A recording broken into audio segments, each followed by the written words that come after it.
Competition got me off the farm and trained me to seek out challenges and to endure setbacks.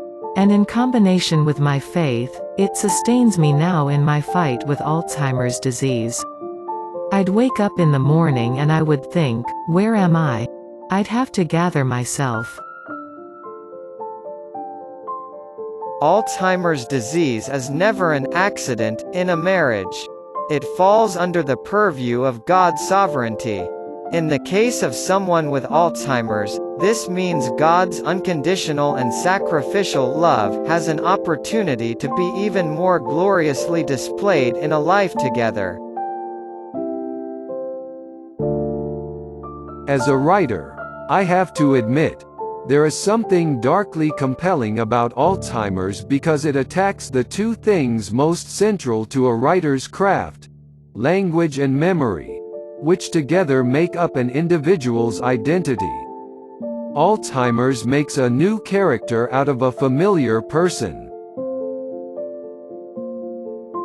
I gave 3 years of my life to take care of my dying mother who had Alzheimer's disease. Being there for her every need for 3 years might have looked codependent, but it wasn't, because it was what I wanted to do. Alzheimer's is a disease for which there is no effective treatment whatsoever. To be clear, there is no pharmaceutical agent, no magic pill that a doctor can prescribe that will have any significant effect on the progressive downhill course of this disease. I am saddened when I hear these words, "This is not the person I knew," because those words objectify the person suffering from Alzheimer's.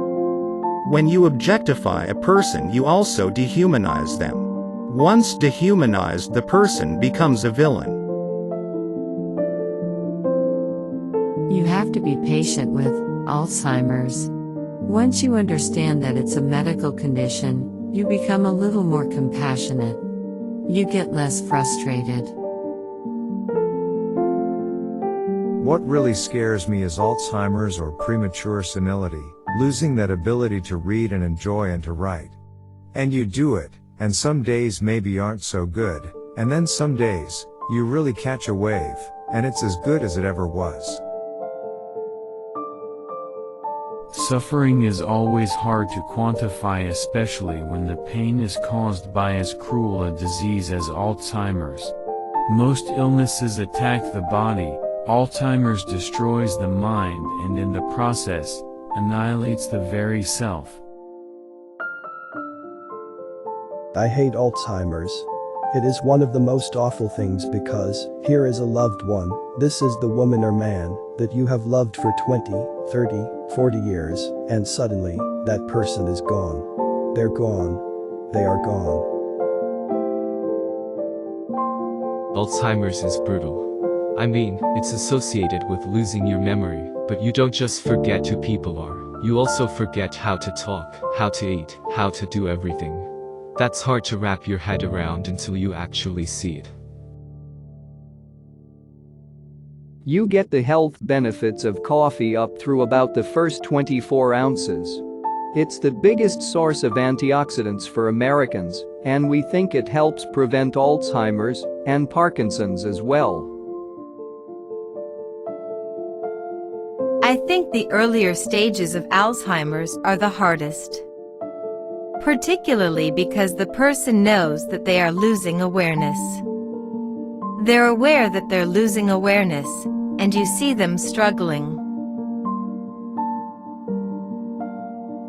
Alzheimer's is literally killing us, and the only way to fight this crime is through a groundswell of people who continue to raise their voices and funds to ensure it gets the attention it deserves.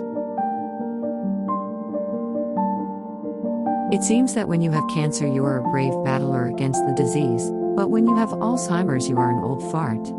That's how people see you. It makes you feel quite alone. People think it's a terrible tragedy when somebody has Alzheimer's. But in my mother's case, it's different. My mother has been unhappy all her life. For the first time in her life, she's happy. Alzheimer's, while a horrible shroud that keeps out so many joys of life, also blanketed away the aggressive and shrill dimensions of modern life.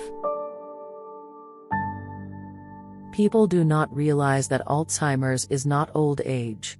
It is a progressive and fatal disease, and staggering amounts of people develop Alzheimer's every day. Caring for an Alzheimer's patient is a situation that can utterly consume the lives and well-being of the people giving care, just as the disorder consumes its victims. I intend to live the remainder of the years God gives me on this earth doing the things I have always done. Each form of Alzheimer's disease should perturb different brain networks and so influence the concentration of different proteins that can be measured in the blood. Ronald Reagan's well-documented final battles with Alzheimer's disease were fought with the same conviction and courage that his many public battles were fought. Alzheimer's is a devastating disease. It was painful for me and my family to watch my grandfather deteriorate. We must find a cure for this horrible disease. There is a version of Alzheimer's which is early onset Alzheimer's, and it say it's horrible, because people do get it in their 50s and 60s, and it's terrible.